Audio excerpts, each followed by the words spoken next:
Hello once again, my friends, my fellow sci-fi fans, my fellow Star Trek fans, and my fellow lovers of this beautiful lady right here, the U.S.S. Enterprise NCC-1701. I'd like to welcome you to another video, and we're going to be continuing going through the making of Star Trek. And what we're going to talk about today is, I think the last video that I had done was Captain Kirk. So today, we're going to be looking at Mr. Spock, the first officer of the starship U.S.S. Enterprise NCC-1701. Okay, so let's take a look now. And I think this is going to be Chapter 4. But, incidentally, I like to do different backgrounds for what we're talking about Star Trek, things that are Star Trek related. The first one that I had done, talking about the Enterprise, I had used one of the kits that I had made of the AMT, the Enterprise model, and I used the base of the 25th anniversary because they had the sound effects. When I had done Captain Kirk, I had used the Gold Enterprise, the XL version, that was actually the limited edition with the signature of William Shatner.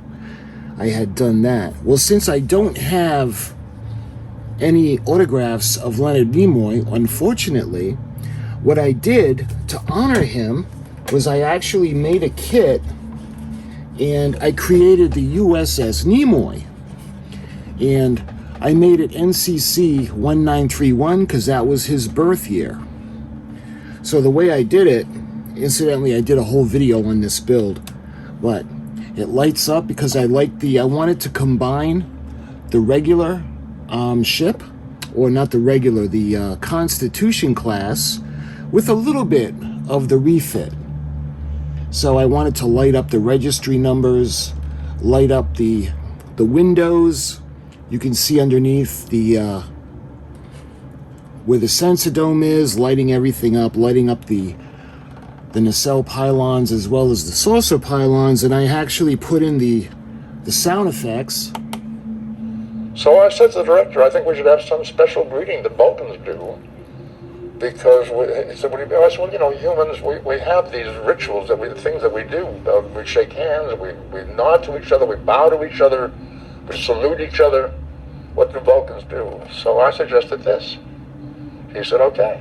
And that's how we did it, as a greeting, a Vulcan greeting. Boy, that just took off through the culture. It was amazing. Within days after it was on the air, I was getting it on the street. People doing this to me, waving to me in this Vulcan gesture. That's interesting. And it's been that way to this day. It's almost 50 years later, people are still doing it. So I just wanted to share a sound file with you, because I had done different sound files, and again, that's a different video. If you're curious about that, I'll put the link in the description about the build playlist. Anyway, we're going to go in now, and we're going to go, I think, let's see, the Chapter 4. All right, we're going to get to Mr. Spock. And now will be Chapter 5, excuse me. So the phenomenon that is Mr. Spock ranks unique in the annals of television. Until the advent of Star Trek, the viewing audience had never been confronted with a single regular series in the form of an alien, especially one with an alien features that would add up to a decidedly satanic experience. Yet the public reaction to Star Trek's green-blooded Vulcan has been astounding. I grok Spock. Buttons are in evidence everywhere. Mr. Spock fan clubs have mushroomed in cities, all towns across the country. The sheer weight of Spock fan mail received each week is staggering.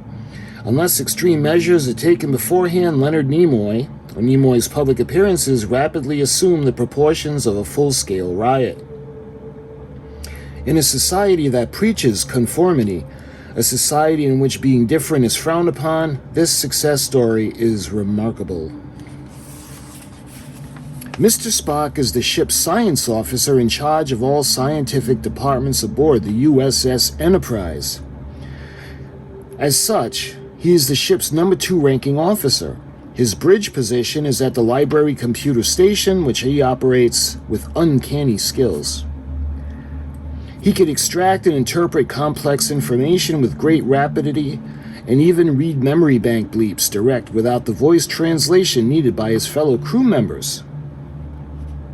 Spock is a product of the interplanetary marriage between his mother, a native of Earth, and his father, a native of the planet Vulcan. While such marriages are not unknown, they are nonetheless quite rare. The personalities of Vulcans and Terrans are not normally compatible. He has inherited characteristics from both parents, but his Vulcan side is definitely the stronger half. And he thinks of himself as a Vulcan. The alien influence is most obviously represented by his stoic temperament, unswept eyebrows, mildly slanted eyes, yellowish complexion, and somewhat enlarged pointed ears. His hairstyle is in the Vulcan mode as well. Spock's physical characteristics are evolutionary result of his environmental conditions on the planet Vulcan. It has a hot, dry climate, relatively small amount of surface water, and an exceptionally thin atmosphere. The enlarged pointed ears result from a need to cup the tenuous sound waves more efficiently than in thin atmosphere. By the way, Vulcan has 2 suns and no moon. All of Spock's sensory organs are slightly better developed than those of Terrans. He can withstand higher temperatures. For longer periods of time, he can go without water. He can tolerate a higher level of pain. He can also exercise complete voluntary control over his consciousness, over pain. Control is so total that in extreme levels, his physical appearance will closely resemble the catatonic state. A basic tenet of the Vulcan philosophy is nonviolence. Vulcans do not believe in killing in any form. They may hunt for a skill involved in tracking, but eons ago ceased to kill animals that they are tracking. As a vegetarian, the mere idea of eating animal carcasses, cooked or not, is revolting to Spock. Even his vegetable diet is limited to the simplest of vegetable life forms.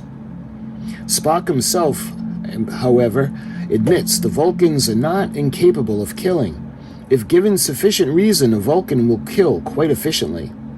But it must be a very logical reason. Normally, however, they will kill only in self-defense, and then only after first having expended all other means available to avoid such a situation.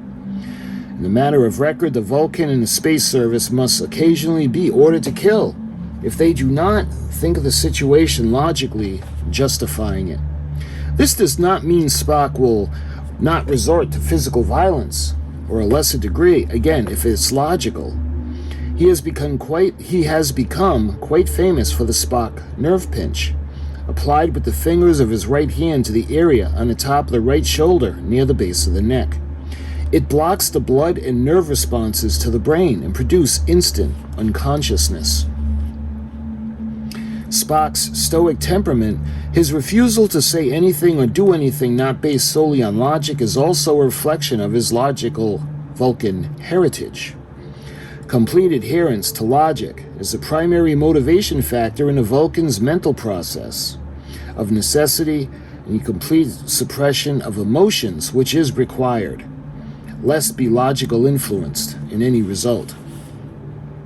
Over the period of many centuries, the Vulcans have practiced both total concentration and complete suppression of emotions. From the time of his birth, Vulcan child is taught that to show emotion is highly improper, that it is considered an extreme breach of good taste.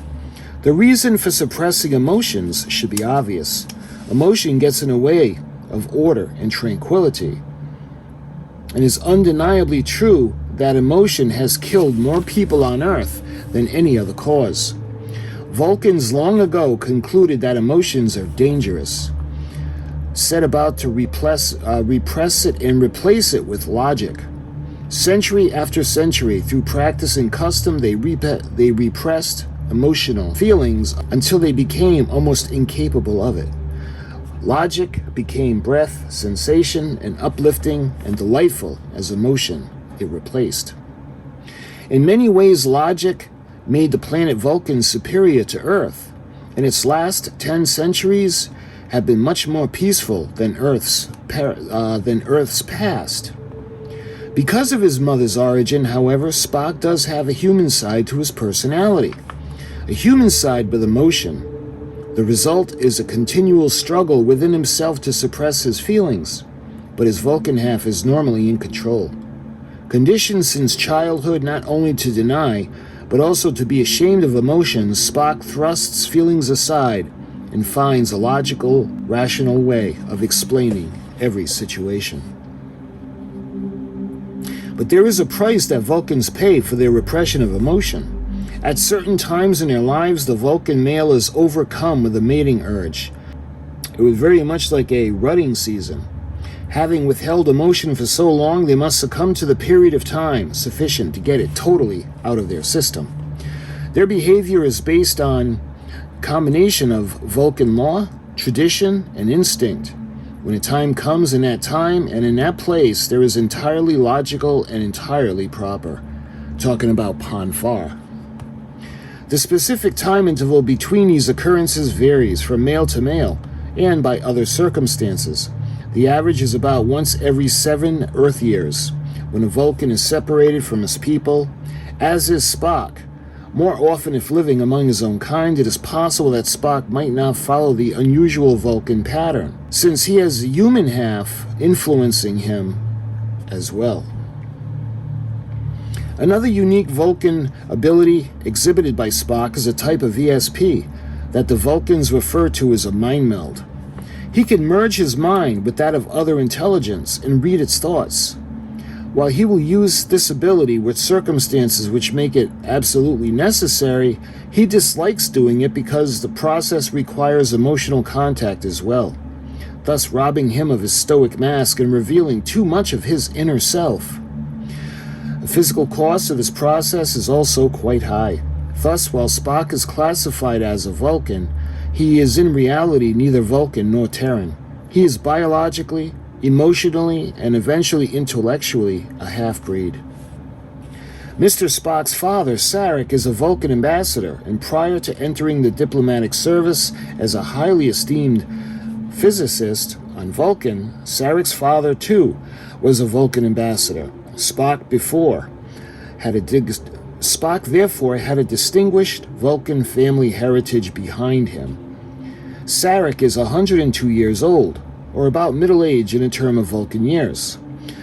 By the way, the Vulcan lifespan is about 250 years. Amanda, Spock's father, was a school teacher when she met and married Saavik. She is 58, also about middle-aged in terms of Earth years, and has been Sarek's only wife. Dorothy Fontana, our formerly story consultant, chose to name Amanda because it means worthy of being loved. And Amanda must have been, for a Vulcan who finds it almost impossible to express the emotion of love, to marry her. Tradition-bound, Sarek has logically expected Spock to follow in his footsteps, first by going to the Vulcan Science Academy, and after that, by serving his race as a scientist. Spock also wanted to be a Vulcan scientist, but as he grew older, he began to realize the full impact of his mixed background. Half Vulcan, half Terran was out of place in either culture, Vulcan or Earth, something his father, which was a full-blooded Vulcan, could not understand. His realization was that led him into space service. Because of its makeup, the service was likely to accept him based on his talent and ability and ignore his mixed percentage. Thus, within his own frame of reference, Spock's decision was logical. Spock enrolled into the Space Academy and following his graduation 8 years later, entered the space service. In doing so, he ran completely counter to his father's sense of logic and to the Vulcan tradition. This act alienated Sarek and Spock, and for 18 years they did not speak as father and son. The heavy weight of Vulcan tradition has created a barrier through which neither could pass. It was only after both father and son were grown together in a desperate situation involving the life and death of Sarek that the barrier was broken. There was a last measure of understanding between them, Sarek now comprehends the terrible loneliness of the world in which Spock, his son, must dwell in. Mr. Spock has served aboard the U.S.S. Enterprise for 13 years, the first 9 of them under Captain Christopher Pike, the last 4 under Captain James T. Kirk. Spock is intensely loyal to Kirk and a friendship exists between them. Although the science officer would be quick to deny any affection, he logically contends that the interest in Kirk is based solely on the fact that Kirk is an unusually good commander, and the odds are against getting any better replacements. His relationship with the captain, as his relationship with the other personnel on board ship, is strictly formal. He never calls the captain by his first name except when placed under extreme emotional stress. He usually addresses Kirk as captain or sir. He never calls the doctor anything but doctor or Dr. McCoy. Even the doctor's nurse, Miss Chapel, whom he knows to be in love with him, is always addressed as Nurse or Miss Chapel. Something akin to a feud exists on the surface between Dr. McCoy and Mr. Spock. Superficially, Spock regards McCoy as an archaic, bumbling country doctor, usually achieving cures through sheer luck rather than applied skill. In return, McCoy regards Spock a little more than sometimes useful piece of computer equipment. There is a continuing verbal exchange between them as Spock attempts to penetrate the doctor's mask of cynicism with sword strokes of logic, while McCoy attempts to reach Spock's emotional inner self with the surgically sharp barbs of a master cynic. Both are often successful in their efforts. Underneath all, each respects the other for the talent they possess. But there seems to be some sort of unspoken agreement between them that will neither openly admit to each other their mutual respect.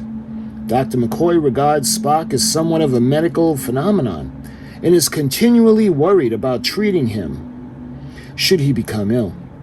This concern stems from Spock's internal physiology, which is quite different than that of Terran's. His heart is located in the lower right area of his chest, approximately where the human liver should be.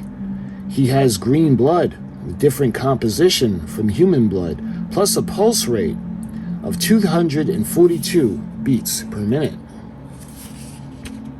Mr. Spock is by nature extremely precise in everything he does.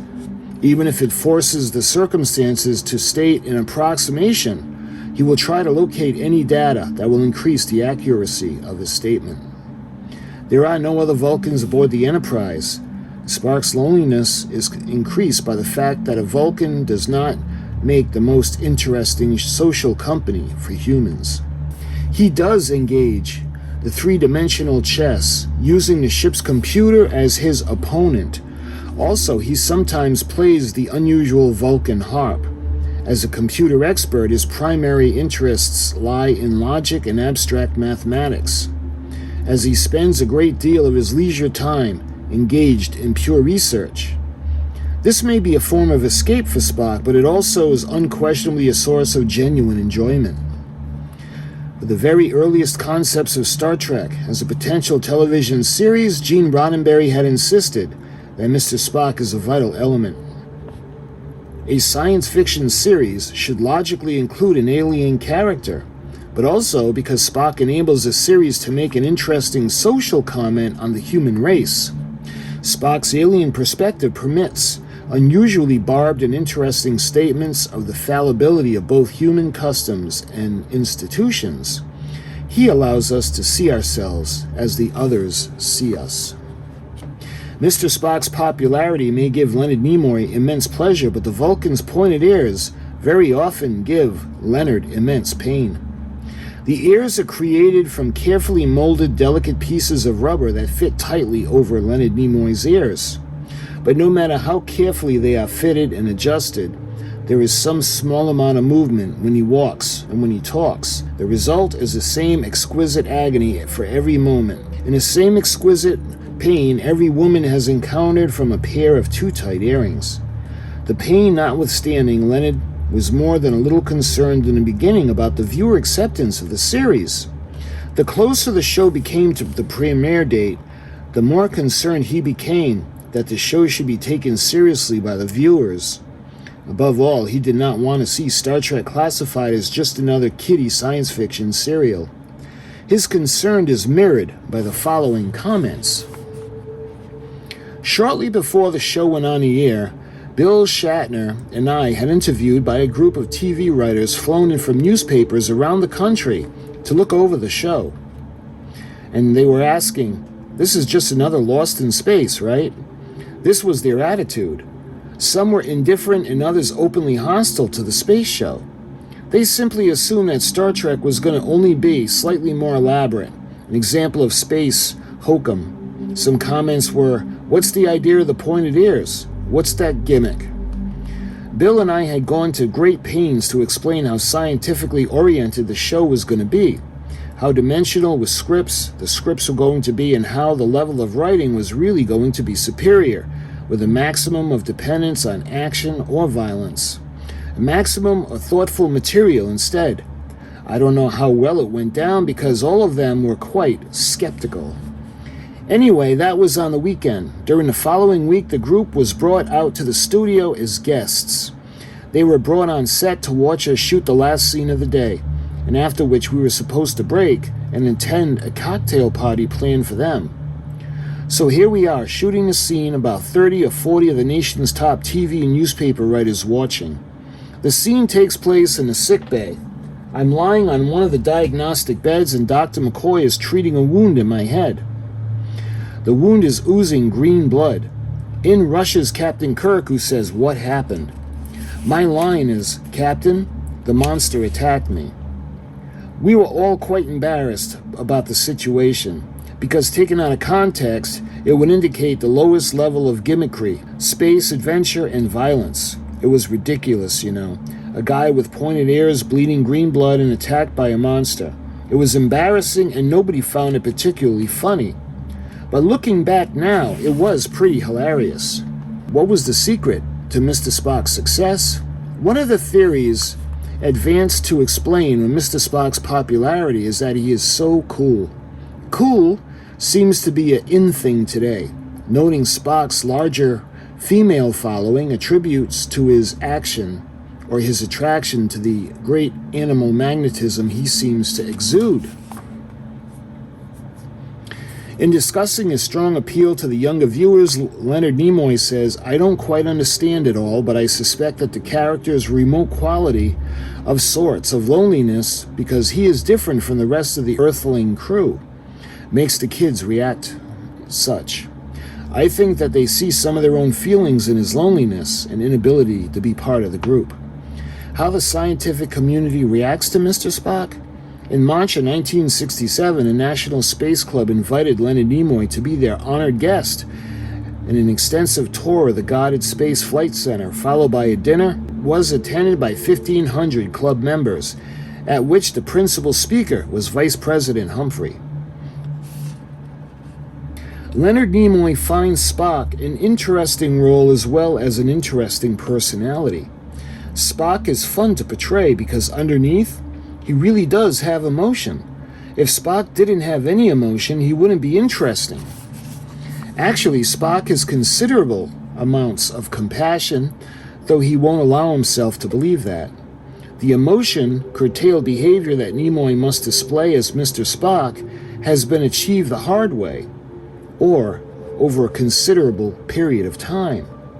When I first started as an actor, my work was over-emotional. I considered acting an opportunity to express emotions, and I took advantage of every opportunity I got. It took me some time to discover that restraint can be admirable. The thing that irks me is a lack of emotion trying to pass for restraint. Lack of emotion is pathological. Restraint is civilized. Actors, for instance, try to be cool so that they become emotionless.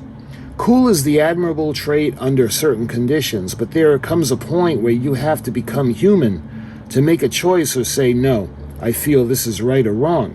Feelings with emotion can never or must never be replaced. We must never do away with man's humanity.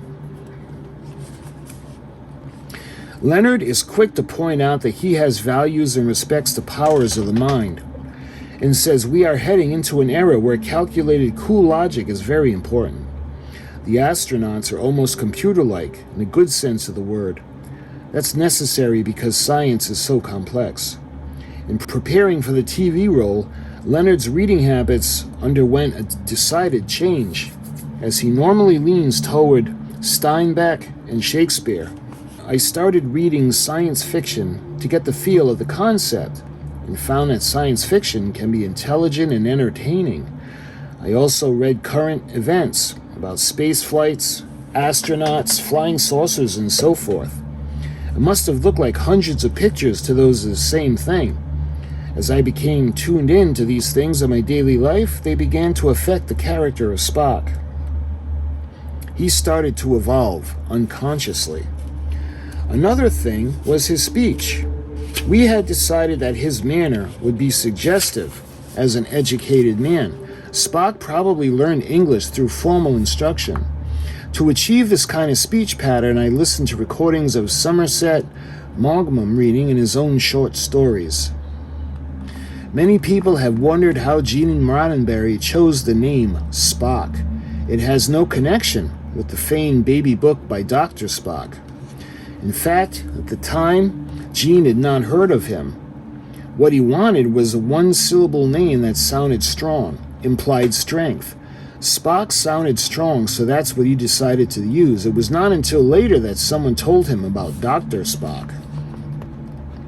Like most serious actors, Leonard attempted to give the character he plays more depth than a pair of pointed ears and slanted eyebrows. I don't want to play a creature or a computer. Spock gives me a chance to say some things about the human race. Plus the fact that I'm having a ball. This is the first steady job I've had in 17 years. Those jobs while waiting for the big acting break open, including jerking sodas, delivering newspapers, selling vacuum cleaners, servicing vending machines, working in a pet shop, ushering in movie theaters, and driving a cab. With no show business experience in his Boston background, Leonard decided to become an actor when he was only 8 years old, when he played Hansel in Elizabeth Peabody Playhouse production of Hansel and Gretel. He continued appearing in Playhouse productions for nearly 12 years. Except for the Spock haircut, which he does not alter off-screen, Nimoy does not look like an actor. He is a quiet, serious man, with a warm personality and a flashing smile. He wears shell-rimmed glasses which not only correct his farsightedness, but also hide the half-shaved eyebrows necessary for the makeup process. On the set, where the nicknames were commonplace, he was always addressed as Leonard, which may be something of a tribute to the dignity he brings to the character he plays. His leisure hours are spent with his family or in a workshop building cabinets and other furniture for his home. He enjoys reading a variety of literature. He makes nearly all forms of music like jazz and classical. Leonard maintains that he has no trouble adjusting to the personality of Spock when the day's filming project gets underway. "No, I don't," says Nimoy. "I don't find it difficult at all. To me, that's part of my craft. And I suppose to be good at my craft, and that includes adopting another person's mannerisms and personality traits. Now, on the other hand, Spock does affect me. There is no question about that. He has affected me in various ways right from the start, not so much emotionally as philophysically, because constantly thinking for Spock 10, 12 hours a day, 5 days a week, and putting myself in his philophysical position at the time, I cannot help but become affected and eventually find myself identifying with the living through some of the philosophies that Spock speaks and believes in. I must say that before the show started, my philosophies in general were pretty much what Spock talks about. I am essentially peaceful. I hate bombs and killing and war. And I am curious, like Spock. But I think my philosophy has been sharpened considerably as a result of thinking for Spock. And I think, more specifically, I have become a better and perhaps more sophisticated observer of human nature, because that is Spock's nature. to observe human nature almost like a hobby. Almost like Spock would say, those creatures, those fascinating creatures. And that is the Chapter 5, Mr. Spock in the Making of Star Trek. Another really, really interesting character. And I'll put up the pictures of Spock in the photographs as I go along, much like I did with Captain Kirk. Now, because we're going to do the big three, I think the next one I'm going to do, the next video will be Chapter 6, and I think we're going to take a look at Dr. McCoy. But this was Leonard Nimoy, Mr. Spock, and this is the Making of Star Trek. So I hope you're enjoying these different videos on this awesome book. And until my next book, I thank you so much for watching, and I'll talk to you guys soon.